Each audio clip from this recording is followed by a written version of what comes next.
Just हम लोग आटा फैक्ट्री में आ चुके हैं। वेस्ट बंगाल और जमशेदपुर की टीम अभी हमारे साथ है। थोड़ा सा सारे लोग को जानकारी दीजिए थोड़ा डेमो। Yes sir please. एक बार जय हर सिंह तो बोलना पड़ेगा।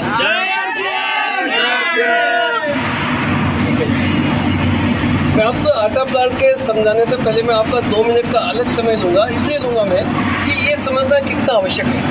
इसलिए अब सबसे बड़ी चीज़ ये होती है कि आप कहीं भी किसी भी चीज़ को, किसी भी प्लान को कहीं भी प्रमोट करोगे तो आपको एक इंटरोगेटिव शब्द यानी एक प्रश्नवाचक चीज़ों का आपका सामना करना पड़ेगा, क्वेश्चन मार्क का, कि व्हाट, व्हाई, व्हेन, हु, आपको इनका सामना क्यों, कैसे, काहे, क्यों करना, तो सब चीज़ों को आप जवाब दे दोगे। लेकिन वाई शब्द एक ऐसा है ना, तो उसके लिए आपको थोड़ा जी समझना पड़ेगा। समझना पड़ेगा बिल्कुल। तो आप किसी को कहोगे आटा कर ले रहा हूँ, वो सीधा कहेगा क्यों ले, तो क्यों ले का सोल्यूशन मैं आपको बता रहा हूँ। और जब आपका इसका सोल्यूशन है तो आप सफलता की पहली सीढ़ी चढ़ चुकी हो। बिल्कुल, ठीक है जी। अब मैं आपके इस आटा प्लांट के बारे में आ रहा हूँ। आटा का किसी को पूछो आटा क्यों काटा, क्यों काटा, क्या क्यों आटा, ये सीधा बाईपास, इन चीज़ों को सबको बाईपास कर दिया।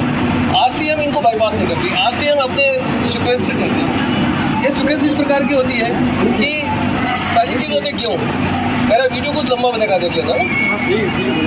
पहली चीज़ होती है क्यों। क्यों एक स्टैंडर्ड होता है क्यों का, कि कौन से स्टैंडर्ड का क्यों होना चाहिए। क्योंकि डेंसिटी होती है 0.75 स्टैंडर्ड डेंसिटी होती है। यदि इससे कम की डेंसिटी वाला क्यों है तो हम उसको एक्सेप्ट नहीं करते हैं, उसको रिजेक्ट कर देते हैं। 0.75 से अबव की डेंसिटी को हम उसको एक्सेप्ट करते हैं। 0.75 का मतलब हो गया 1 लीटर में 750 ग्राम। ठीक है। इसके बाद में क्यों का क्लीनिंग स्टार्ट होती है। क्लीनिंग में क्या होता है कि क्यों जब प्रेशर से निकलता है तो जब प्रेशर से निकलता है उसमें छोटे छोटे टुकड़े वगैरह कुछ हो जाते हैं, तो उसको पहले यहाँ से इसको रिमूव कर लिया जाता है। अब इसके बाद में चीज़ होती है कि ये ऑर्गेनिक चीज़ है। ऑर्गेनिक चीज़ तो गेहूँ की बाली के साथ में कुछ भी इसके जो टुकड़े वगैरह आएंगे इनको रिमूव कर लिया जाता है। थर्ड चीज़ में आती है कि इस प्रकार के इम्प्योर गेहूँ होते हैं। इम्प्योर गेहूँ का मतलब होता है कच्चे गेहूँ बोलते हैं या धोते गेहूँ बोलते हैं। इम्प्योर गेहूँ का मतलब जिसमें अच्छे पके हुए नहीं है उनको पूरा अलग कर लिया जाता है। चौथी बार में आता है गेहूँ खेतों में पैदा होता है तो खेतों में नीचे गिरेगा, गोदाम में जाएगा, नीचे जमीन पे गिरेगा तो निश्चित रूप से स्टोन वगैरह उसमें आ जाएंगे, तो उस स्टोन को भी अलग कर लिया जाता है। अब आपका गेहूँ साफ हो गया। लेकिन इसमें क्या एक दिक्कत आई थी कि गेहूँ के साथ में जो मडबोल होती है, गेहूँ के पौधे के साथ में जो मडबोल होती है वो मडबोल इसके अंदर आ जाती है और इनसे अलग नहीं होती। उसका कारण ये होता है कि उस मडबोल की डेंसिटी इस गेहूँ के बराबर की होती है। क्योंकि सेम डेंसिटी की चीज़ मशीन अलग नहीं करती है, मशीन उस डेंसिटी पे चलती है। उसको जो कमांड दिया कि आपको इस डेंसिटी का एक्सेप्ट करना, इसका आपको रिजेक्ट करना, तो उस मडबोल को मशीन एक्सेप्ट कर लेती है। उस मडबोल को निकालने के लिए उस मडबोल की नेचर को चेंज करना पड़ता है। उस मडबोल की नेचर यानी उस मडबोल की डेंसिटी को चेंज करना पड़ता है। उसको डेंसिटी को चेंज करने के लिए उसको रब किया जाता है। गेहूँ और मडबोल को पूरी जो जितना भी मटेरियल उसको रब किया जाता है। रब करने के बाद मडबोल टूट जाती है और मडबोल टूटने के बाद में उसका पाउडर बन जाता है। उस पाउडर को न्यूमेटिक सिस्टम से उसको खींच के उसको अलग कर लिया जाता है। और इसके अलावा जो भी इस डेंसिटी को कोई भी इसमें ऑर्गेनिक रिजेक्शन लेके आए वो भी इसमें टूट के इस प्रकार से अलग हो जाता है। अब आपका पूरा गेहूँ साफ हो गया। नहीं हुआ, आपने गेहूँ साफ कर दिया लेकिन मशीनों ने उसको अडल्ट्रेशन दे दिया।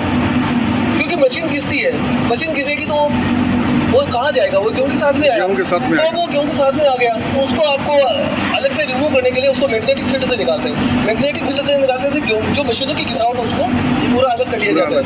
अब आपके पास गेहूँ पूरा कंप्लीट साफ है। अब कंप्लीट साफ है लेकिन एक चैलेंज और आ गया कि आपने जो पाउडर साफ किया था उस पाउडर में क्या हुआ कि आपकी जो ये गेहूँ की एक छोटी सी एक लाइन है उसके बीच में एक पाउडर फंस गया। अब उस पाउडर यानी डस्ट है ना, डस्ट ये एडल्ट्रेशन एक तरह से। अब इसको निकालना है। इसको निकालने के लिए एक नीडल्स की जो मशीन होती है उसमें नीडल्स लगी हुई है, उसमें इसको रोटेट करते हैं। रोटेट में क्या होता है, नीडल्स जहाँ भी आता है उसको बिल्कुल ब्रश उसको ये करके नीडल्स से साफ करके बीच वाला रिजेक्शन निकाल देते हैं। ये निकाल देता है। आपका गेहूँ पूरा कंप्लीट है। अब गेहूँ आपका पूरा कंप्लीट है लेकिन जहाँ पे आपने गेहूँ रखा है या जिसने भी गेहूँ रखा है, गेहूँ किसान होता है, किसान भी वहाँ अपने घर पे रखता है, उसके बाद मंडी में आता है तो मंडी में गेहूँ रखता है, किसी गोडाउन में रखता है। तो आप सब गेहूँ की चौकीदारी कर लोगे लेकिन चूहे की चौकीदारी आप नहीं कर सकते हो।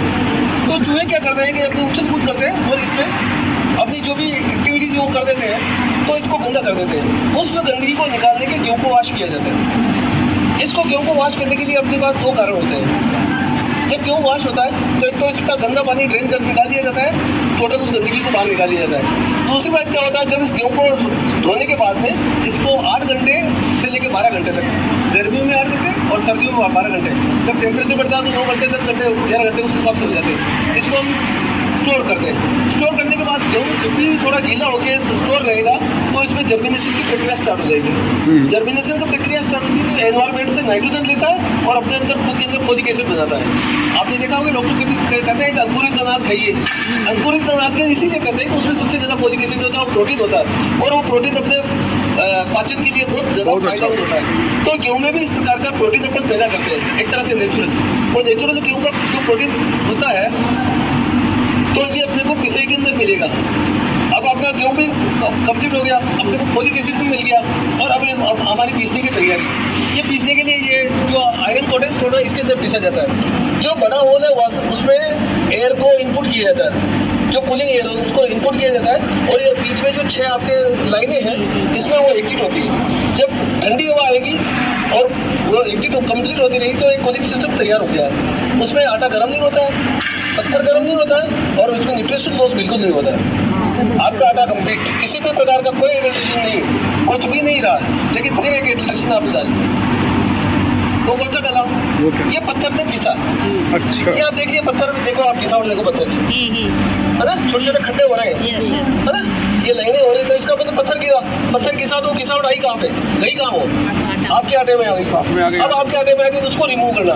मैंने आपको पहले बोला कि ये आयरन कोटेड पत्थर है, तो आयरन कोटेड पत्थर होने की वजह से उस चीज घिसाउट को हम डिटेक्ट कर पाते हैं मैग्नेटिक्स।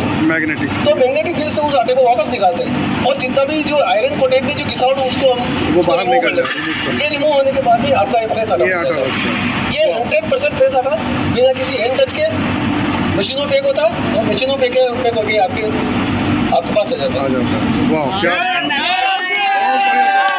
थैंक यू, बहुत बढ़िया जानकारी दी आपने। आपका गुड नेम क्या हुआ? मेरा नाम ओम प्रकाश बसेर। जी सर, बहुत बहुत धन्यवाद आपको। आपने आज हमारी पूरी टीम को इसके बारे में जानकारी। सामान्य तौर पर ये क्वेश्चन आते हैं कि क्यों आरसीएम का आटा क्यों, तो आज पता चला क्यों, और हम सभी लोग पहले से यूज कर रहे हैं, लेकिन ये बिलीफ सिस्टम बिल्ड हुआ आपके द्वारा जानकारी देना। बहुत बहुत धन्यवाद, थैंक यू। ये देखिए लगातार मशीनें काम कर रही हैं और ये पूरी टीम बनते हुए देख रही है। आप लोगों ने